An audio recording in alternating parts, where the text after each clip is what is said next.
There, folks. Today we are canning meatballs, and by we I mean me, because I'm here by myself. But I made the meatballs in the oven yesterday, and then today I put them in a pot of water, and then I also added some French onion soup to add some flavor to the broth. Now what I'll do is I'll bring it to a boil so that I make sure the meatballs are heated through. And then you see this foam on the top. I'm going to scrape all that off. And that way we don't have to worry about that foam getting in between the canning jar and the lids. Because that can cause a failure to seal. So I'm going to do that, and then I'll show you the next step.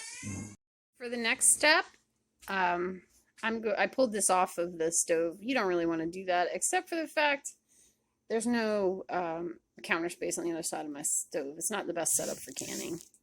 So you can see I got most of the foam off the top. I'm not going to sit there and try and get every little bit. That's just silly.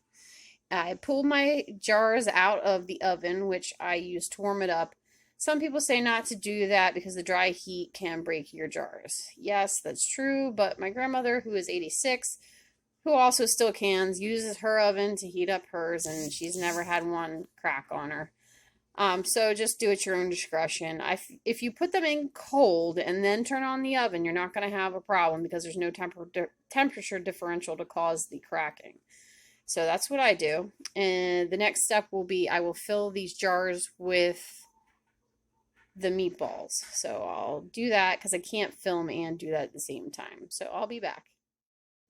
So once I finished filling the jars, I left 1 inch of head space, which is the space between the top of the food and the top of the jar.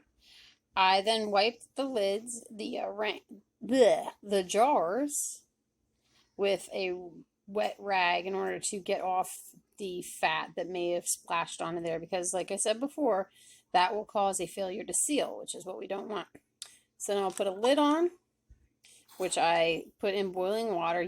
They say you don't have to do that now, but I still do it, at least to soften the stuff. And then you only turn the ring until it is finger tightened, and that's it. Don't tighten it any more than that. So the next step is going to be getting all that done and getting them into the jar, or into the canner.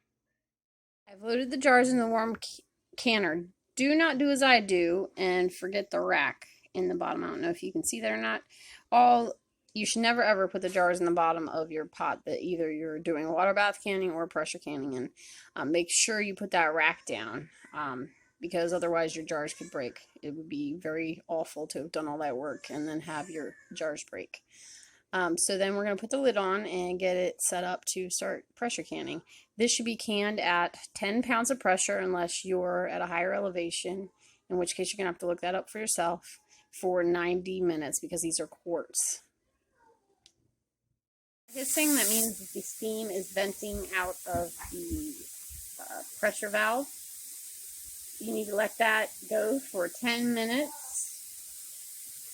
And then we'll put the weight on that and we'll bring it up to pressure. So I set the timer for 10 minutes and I'll be back for the next step. Here is today's activities. The ones on the right, you see how are simmered down and they're calmed down. Did you hear that ping? That's the lid sealing. The ones on the left are newly out of the canner and they're still exhausting. That's okay. That's normal, and they should seal. Leave the rings on, but do not tighten them. You will feel the impulse to tighten them because now they're loose now. Don't do it. I learned the hard way. Just don't do it. Leave them alone. And then tomorrow you can test the seals. These need to sit for 24 hours. Keep them out of a breeze. Because that sometimes causes them to crack.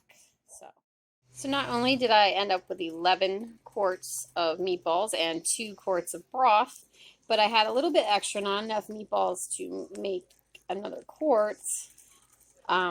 I saved what was left, the extra broth and the meatballs, if there's one, and I made a soup with them. I added potatoes, and I'm glad I did because when I opened that bag of potatoes, they were rotten. Does anyone else have this problem? Like, potatoes are rotting way faster than they used to, I swear.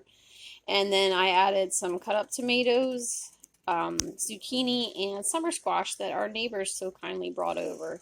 So that's going to be tonight's dinner. Believe it or not, it's only in the 70s today, so soup's all right for dinner. Apparently the heat will be back next week, but it's pretty chilly today. So, and that was our productive day. If you enjoyed this kind of thing, please like and subscribe, and I'll see you next time.